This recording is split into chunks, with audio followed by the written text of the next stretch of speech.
What's up, everybody? This is Caleb, and on this one, we're going to be talking about how communication in business equals money.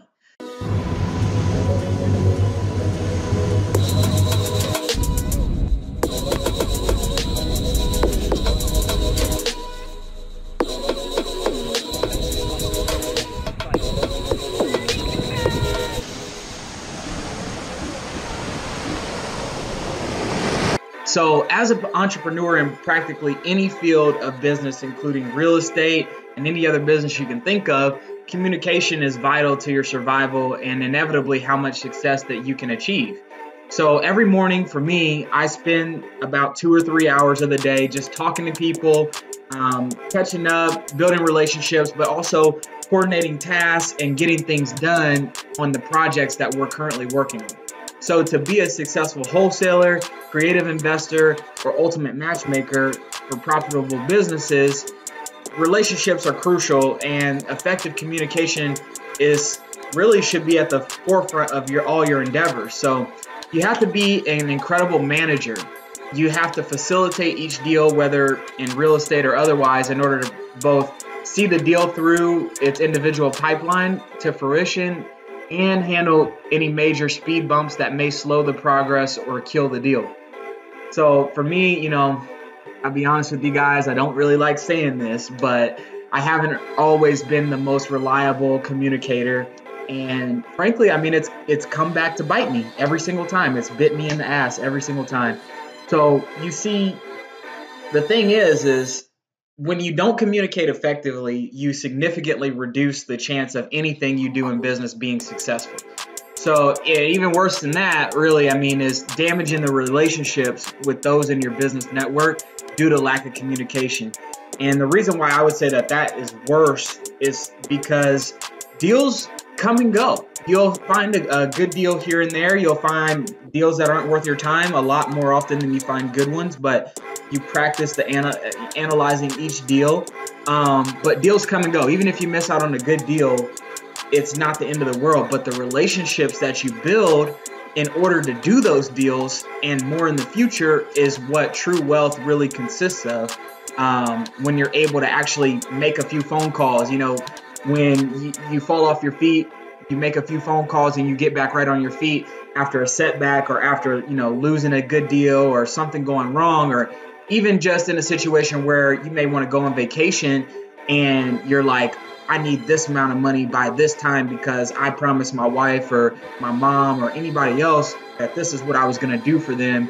So I need to reach out to my network of people and get a deal done or accomplish something quickly. So being able to make a few phone calls is coming strictly from those relationships. And if you're not a good communicator, you'll a lot of times damage those relationships, and that's not what we want. So not communicating often really comes in a package with procrastination also, and it really kind of creates a deadly combination. A lot of times we don't communicate effectively simply just because we are really bad procrastinators. And, it's something that you got to think of as eating the frog. My dad used to tell me, at the beginning of the day, the first thing you want to do is eat that frog. If you got to eat a frog every day, the first thing that you do is eat the frog. So then it's out of the way.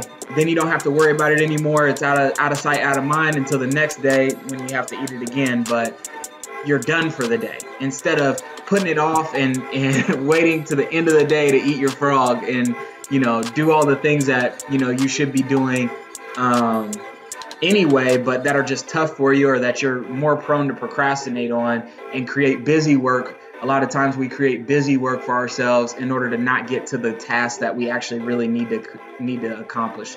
And that would be the frog. So doing that at the beginning of the day, eating your frog at the beginning of the day, that's really where you want to be instead of waiting to the end of the day and dreading your whole day and letting it ruin your whole day, the whole time. So here are the kind of 7 C's of business communication that will skyrocket your results. And these kind of helped me tremendously on my journey. So I'll dive in. Number 1, be concise. In business, it really pays to get to the point quickly And effective business communication leverages concise and straightforward language that gets the point across completely and in a manner that encourages action. So you want to actually inspire action and get the biggest result with the least amount of talking. Then number 2, complete. Plan your business communication carefully so you get all the information to your recipient the first time. For me, one of the examples is I love morning calls because the night before I can actually prep adequately and know exactly what I'm going to say beginning, middle, and end. Have any objection answers that might come up, especially if I'm pitching something. The night before is easier to do that because while everybody's sleeping, while nobody's on the phones, I'm preparing to get my calls done in the morning. Another one would be for these YouTube videos, and anybody who's making YouTube videos, make a script. You know, I used to do my videos without any scripts at all, and although I had good ideas, it was not being communicated completely, concisely, or clear enough in those situations just because I didn't have an outline that I was going by. So if you leave out important information in your initial correspondence, a lot of times that'll cause a series of problems that will likely take time to repair, and you may have to do 2 or 3 more calls just to fix what you needed to talk about in the first call. So, and then the third one is conversational. So you want to make it conversational. It's important to present your information in a conversational tone that invites interaction rather than being a confrontational, you should do this, do that, do this, do that. Nobody really likes that. And people, it can cause an argument with people. It's not really cool. I mean, you know, talk to somebody like you would talk to your mom or like you would talk to your dad. You know, have a conversation with them and try to present your argument in the most respectful manner and allow them to, you know, have some say as well in what's being said. Effective communication presents the information in a manner that is not emotional, but instead professional. And then the fourth one is be clear. So sometimes you only get one chance to make your point, and if you're misunderstood, you may not have the opportunity to correct it before it escalates into a big problem. So when presenting your information, you want to be sure to do so in a clear and confident manner that allows every word to be understood clearly. I think that was pretty self-explanatory. And then number 5, considerate. So when you're talking to someone, or when you're speaking to a business associate or customers, you always want to open up the conversation to questions, clarifications, anything that they have on their mind that can be answered right then and there instead of letting it sit and fester and then, you know, turn into a big thing. Or especially in sales, you know, if you don't answer those questions right away, they may just go home and never ask you the question. And then that's just a no for them because it's just uncertainty. Even though had they asked it and you answered it, they would have been totally fine because you didn't offer that or you didn't allow for that effective and clear communication as well. Basically, they're at that point just going to say no. So when you finish a statement, you want to pause for a moment and allow the other person to ask a question before you go into your next part. So when you answer a question, you want to be sure that the answer is understood also before moving on in the conversation. Got it? Understand? All right. Those are just a few little things that you can say at the end of your sentences that helps when talking to someone to make sure that they understand and they're ready to move forward. Number 6, confidence. Confidence in your conversation helps add credibility to your information.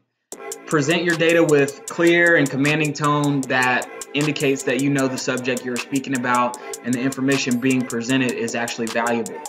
And I would say replace phrases like I think, or probably, or I'm bad about this, I would say, or for me, or anything that could be subjective or subjective.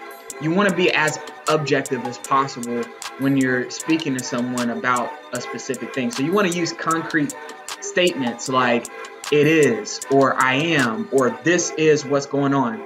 When I was at VMI, that was like a huge thing that they were about in the military is you don't say I think or maybe or anything like that. If you say something, you stand behind it, and if it's wrong, you own up to it and you fix the problem. But you have to say everything with confidence and clarity so that you're a better leader.